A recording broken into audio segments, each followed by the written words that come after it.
आई, खोली तुझ्या नावावर असली काय आणि माझ्या नावावर असली काय? अगदी. खोली तुझ्या नावावर असली काय आणि माझ्या नावावर असली काय?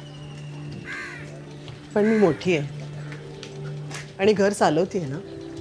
पुढं आहे झाल्यावर क्वार्टर्सवर राहायला गेलो. ही माडी उठवली, ती सुखानच राहिली की इथं. आजी सुखात राहिली, पण तिच्या नावावर कधीच कुठलंच घर नव्हतं असं म्हणायची ती. बरोबर होतं तिचं. एकदा गावाकडून एक पत्र आलं होतं, कुठल्याशा देवस्थानच्या जमिनीत तुमचं नाव लावण्याबद्दल. तुम्ही नको सांगितलं, पण आजी म्हणत होती चुकलं त्याचं.